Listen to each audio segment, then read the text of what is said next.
So, welcome back, participants. In the continuation of this gas chromatography, from this particular slide, we will continue with gas solid chromatography. Whenever we talk of gas solid chromatography, our mobile phase is the gaseous state, which is also called a carrier gas, and it has to be inert, helium, hydrogen, and nitrogen. But when we say stationary phase, it has to be solid, that is the adsorbent powders like silica gel, alumina, or graphitized carbon black. Seeing this slide itself, you might have got an idea that we will be going through the phenomena of adsorption. But over here, not only the phenomena of adsorption take place, even the desorption phenomena takes place. Why I'll tell you. You are saying that in a column, when a sample enters from one side and is passing through another end, it means a sample gets adsorbed and keeps on passing. But remember, a sample that has been adsorbed at a particular point, when get desorbed, will move further. So something like this happens. If this is the column, imagine the column will be circular because it is gas chromatography. But imagine a particular part.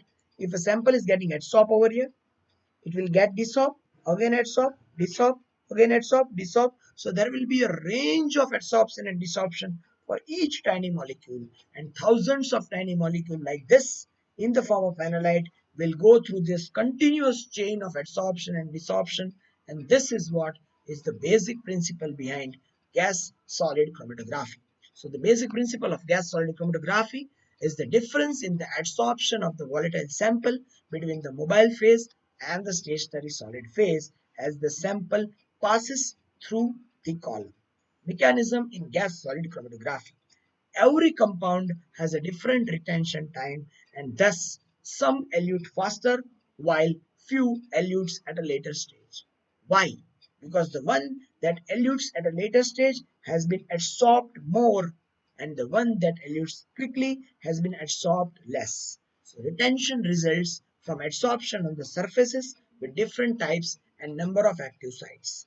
Carrier gas plays a significant role in the separation process by competing with the analyte molecules for adsorption at active sites on the stationary phase. It means when a sample is getting adsorbed on the stationary phase, at the same time that sample even has affinity and attraction towards your mobile phase. So mobile phase will try to take it away, and when it tries to take it away, it helps in the phenomena of desorption. Again, stationary will catch adsorption. Again, mobile will catch desorption. Adsorption by stationary, desorption although by stationary, but mobile also contributes in the phenomena of desorption. So although we say that mobile phase is a carrier gas, but it has a very good impact on the adsorption, desorption mechanism in the adsorption chromatography, that is gas solid chromatography. Porous layer, open tubular column. Separation mechanism behaves differently for these plot columns because of its porosity. The normal packed columns and the plot columns are a little different. These columns are more porous. As they are more porous, their surface area will be more. Analyte smaller than the pore size penetrates into the adsorbent grain. If I have a pore of 5 micrometer and my sample is 4 microns, it will go inside. So once it go inside, it gets trapped. So the strong adsorption occurs. And at the same time, if in the mixture the second sample is 7 micrometer or 7 microns and the pore is 5 micron, that sample will not go inside, it will move over. So there the 4 micron sample has more affinity towards the stationary phase, whereas 7 micron has more affinity towards the mobile phase or less towards the stationary phase. Henceforth, it is written over here that separation mechanism behaves differently for plot columns because of its porosity. Analytes smaller than the pore penetrate into the adsorbent, resulting into relative larger retention time because they will move too slow. Compounds that are too large to enter into the pores, 7 microns, will relatively weakly adsorb onto the sides and on the outside of the particles, thus give shorter retention time. Again, be very clear. If the pores are 5 micron, the 4 micron sample will go in and will come out, go in, come out. So it will take large time to pass through. Whereas the 7 micron will not fit in and hence will pass quickly compared to that 4 micron when your pore is 5 micron. So the strength of the dipoles, the size and polarizability of the adsorbent layer are the key factors when it comes to plot type of columns.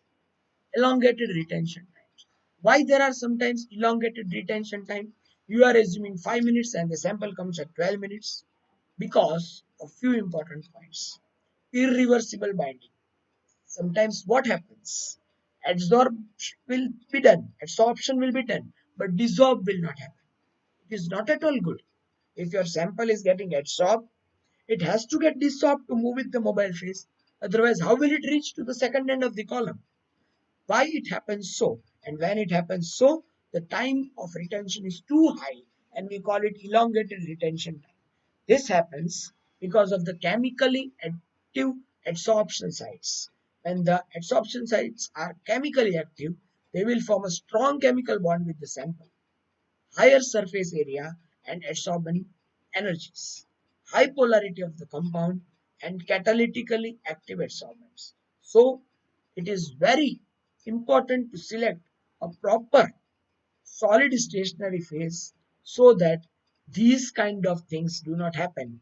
And when these kind of factors affect and there is an irreversible binding that a sample that get absorbs takes very difficulty to get dissolved, the elongated retention time can change your results, vary your results and take you into a wrong direction of your results.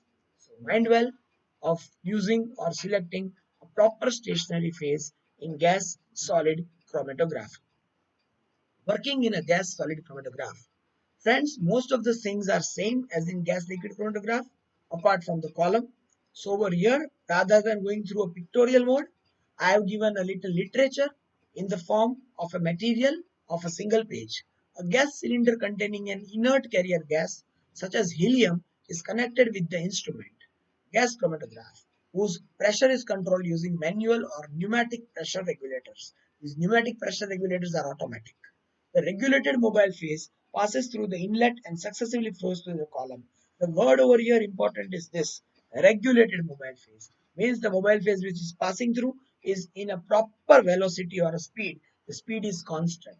The sample is introduced via the heated injector port where the sample is volatilized. Very important, very good.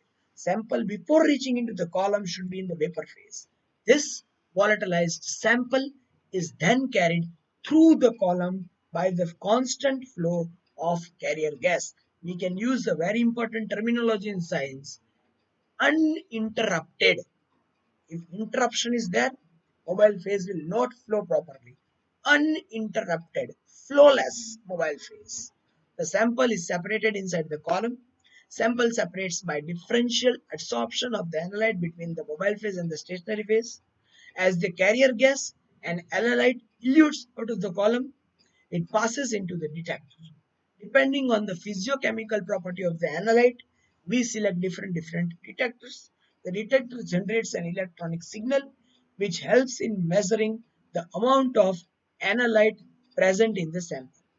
Development of chromatogram by a data system. So friends, this is how you work in a gas solid chromatograph.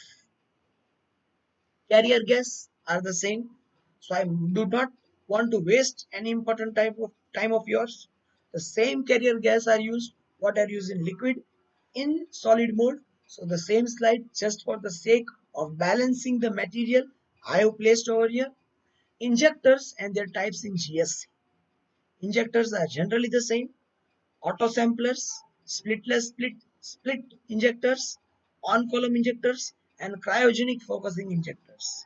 The injectors used over here are used for better reproducibility. Auto samplers, these are the properties of auto samplers. Time optimization, even smallest quantity can be introduced. Precise handling.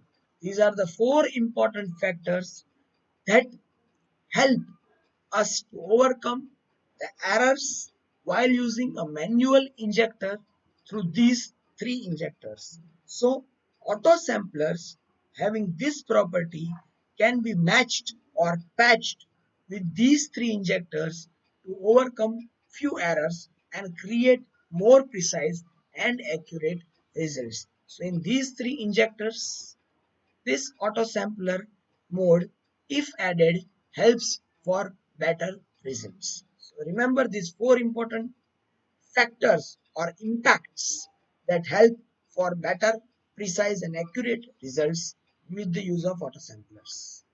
Column oven in gas solid chromatography. Temperature is to be maintained for providing required ambience. For that, you require rapid heating and rapid cooling using a fan on the backside. An automated system prevents column touching the wall. The column should be placed inside in such a way that even with the flow of fan while cooling it, the column should not touch the wall because the walls are heated. If the column will touch the wall, there might be the change in temperature. So column should be heated precisely and equally from all sides. So it is just kept inside in such a way that no wall touches the column. If so happens, then there will be a damage. And this step can help control the damage, and this can help by maintaining the temperature. Mode of operation, one is the isothermal mode, second is the temperature programmed operation. Isothermal mode, once again I am repeating, the whole experiment is conducted at a single temperature, but when it is a temperature programmed operation, temperature can be changed during the experiment. Column in the gas solid chromatography, it contains a solid adsorbent as a stationary phase coated inside the capillary column. I am using the word capillary. Flexible fused silica columns possessing adsorbent are also available. But what are their properties?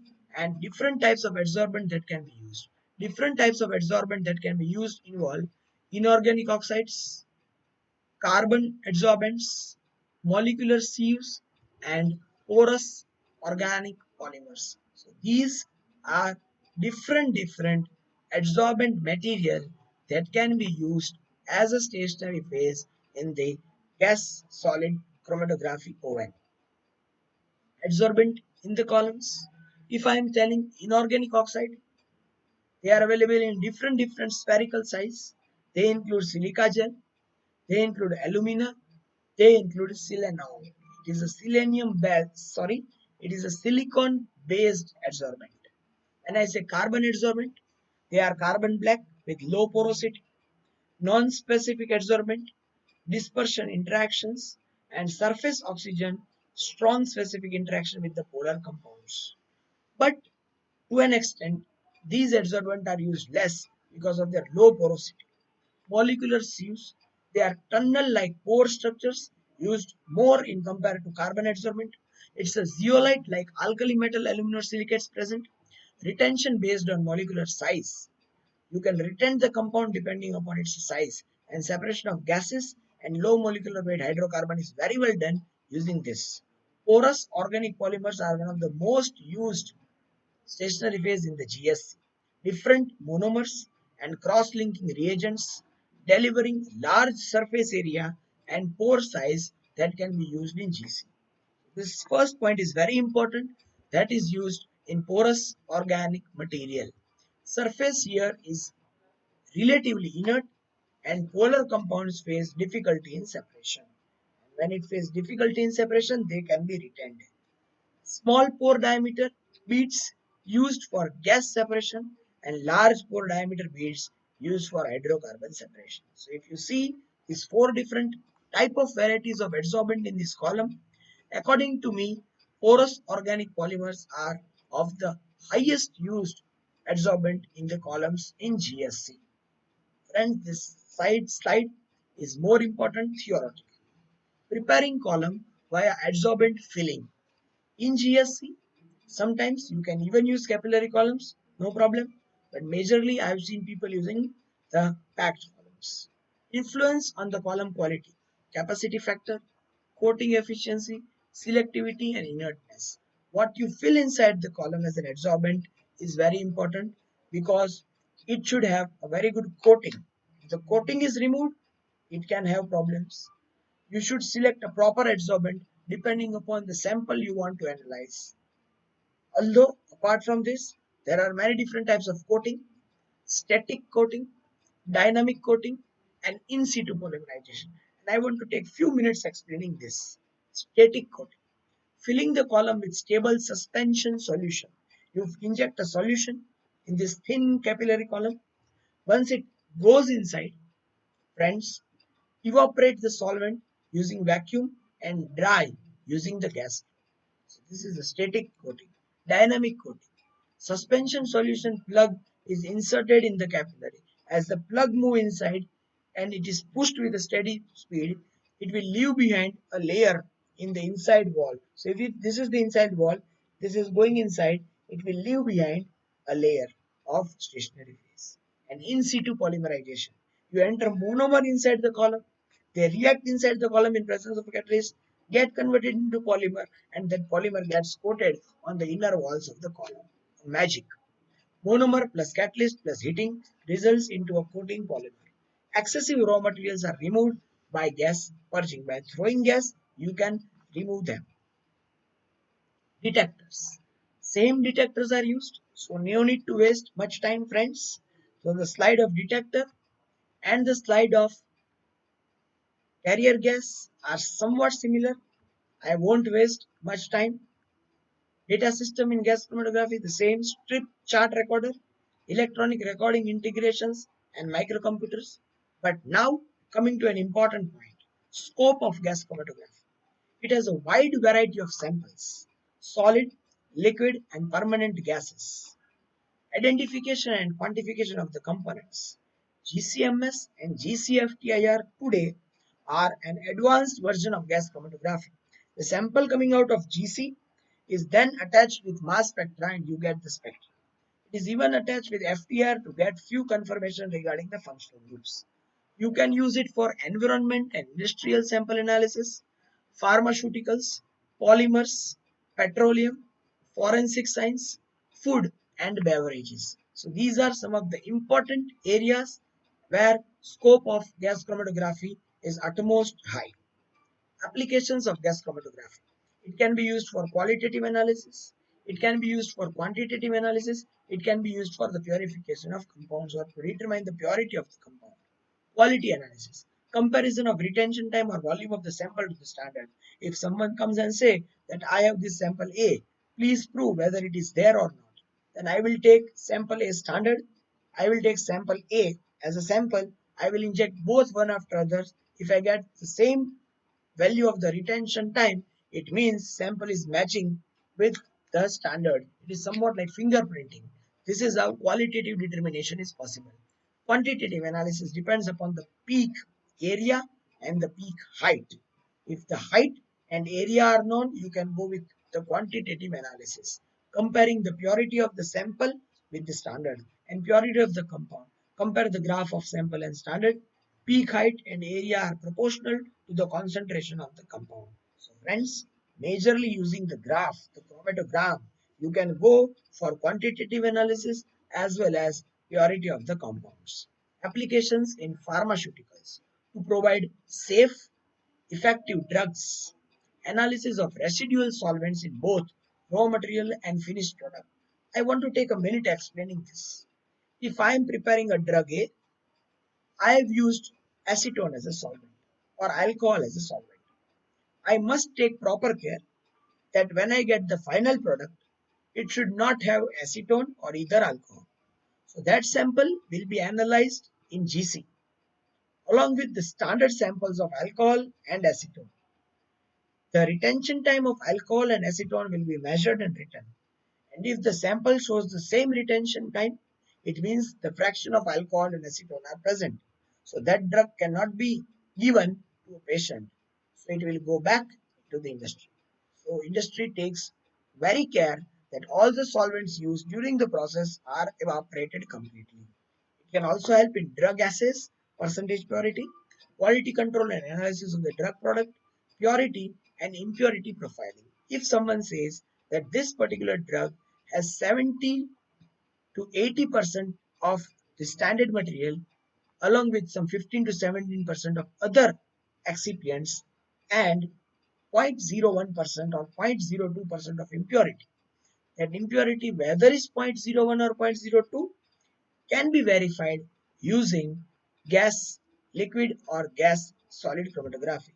Friends, mind well, These applications are not only for gas solid chromatography, they are also for gas liquid chromatography. So these applications what we are discussing just now are in general the applications of gas chromatography. Applications in food, flavors and fragrance. Analysis of all volatile components in food can be done by GC. Non-volatile components cannot be identified. It is used for monitoring of the legislation of food products, especially in dairy products. You see, they write the components on the backside. This component, this percent, 10%, 20%. These values can be obtained from GC. You can determine steroid content, carbohydrate content, vitamin content, protein content, and lipid content using GC. Even pesticide residue, trace elements, toxic components, solvent analysis, and fatty acid analysis can be done using applications in food, flavor, and fragrance. So remember these points very well. Applications in environment analysis, detection of pollutants. If I have pesticides, herbicides, fungicides, and aromatics like chlorinated and non-chlorinated. That is nothing. Don't worry. Non-chlorinated is benzene and chlorinated is DDT. I can detect them by GSC up to an extent, subject to condition. It must be volatile. It must be volatile. Industrial environmental protections, water emission analysis, and water discharge. The water coming out of ETP can be analyzed using GC. Propulsion research and air quality analysis. Analysis of gaseous combustion products by GCFID and GCMS. Sometimes the rocket fuels are analyzed by GC because they will leave out few gases in the atmosphere on a very height, and that can create a problem. You know such an issue when the nitrogen gas is thrown out in the form of nitric oxide from the aeroplanes at a very great height. It helps the plane to thrust and move away, but it creates air pollution by combining with the ozone in that height and creating ozone depletion. So remember this very well. There are many more applications in environment analysis, monitoring of ambient air and stack emissions. I don't know, but GC helps in analysis of some gases or pollutant present in air, quantification of pollutants in drinking and wastewater, remaining pesticides in agriculture produce, soil, fruits and vegetables and drinking water, analysis of environmental toxins like dibenzofurans, dioxin, polychlorinated biphenyls, polynuclear aromatic hydrocarbons, identification of unknown organic compound in hazardous waste can be done by GC, estimation of industrial products as well as identification of reaction products, and pollution studies and other kind of environmental analysis are possible using gas chromatography. Chemical and industrial applications, assuring the quality of products and identification of harmful gases is done through GC in the form of GSC or GLC. What are the harmful gas that can be detected? 1,3-butadiene, sulfur dioxide and hydrogen sulfide, vinyl chloride monomer, and benzene. Apart from this, analysis on the quality of organic compounds like acid, alcohol, amine, ester, and solvents, quantitative estimation of compounds that vaporize below 300 degrees centigrade is generally possible in GC. Toxic substance evaluation from soil, water, and air that comes under environment impact, and steroid administered to animals, steroid drugs used by athletes. Sometimes you might read that this particular athlete has taken steroid. There can be qualitative determination using some rational approaches, but GC can give you the exact quantity or concentration of that steroid present in his blood or ml or some ratios. So friends, this is a wide spectrum of applications of gas liquid chromatography and gas solid chromatography. They have applications in forensic science, forensic pathology, crime scene testing, and arson investigation. Arson investigation is the detection of flammable liquid on the site of fire accident.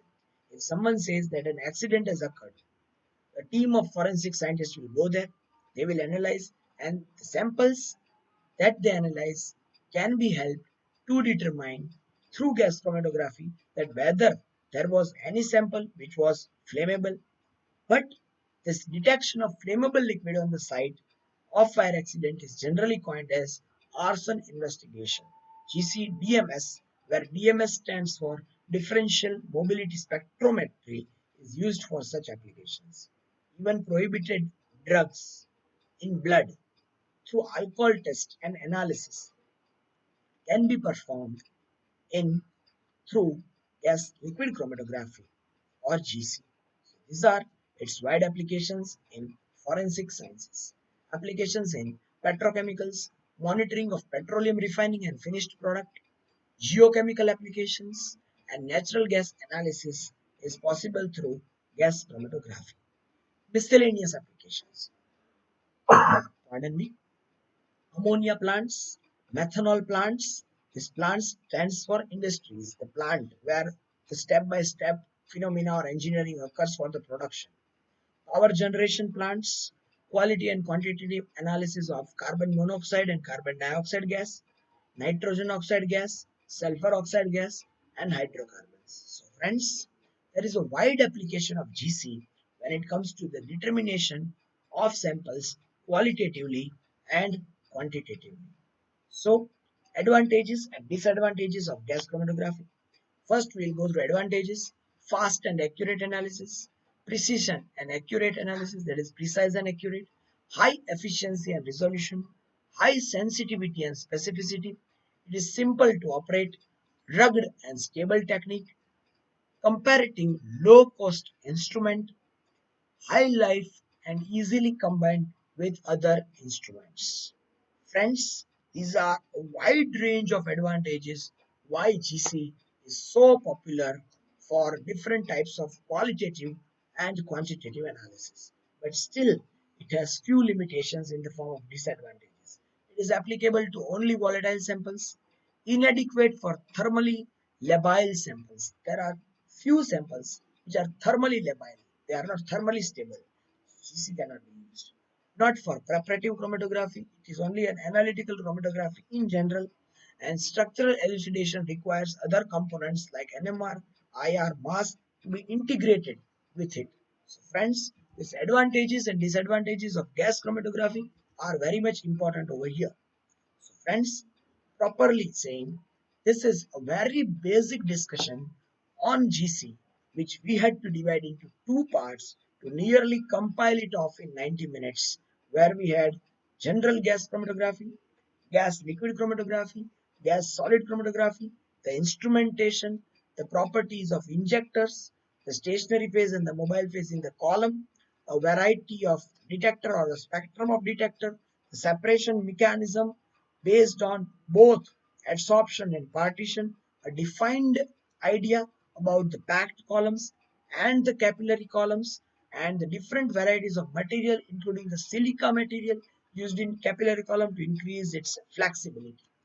And at last, applications, advantages and disadvantages of gas chromatography. So friends, thank you once again for your patient listening. I know this is one of the lengthiest talk in our course regarding GC, but friends, I hope you have understood few points regarding gas chromatography. Depending upon this, we can go in detail in the coming phases of this online course. Once again, for your queries and feedback, the email ID is now stored with you. I hope you all have my number. So once again, thank you on this day 5 of the online chromatography course. This brings an end to gas chromatography. Thank you, one and all.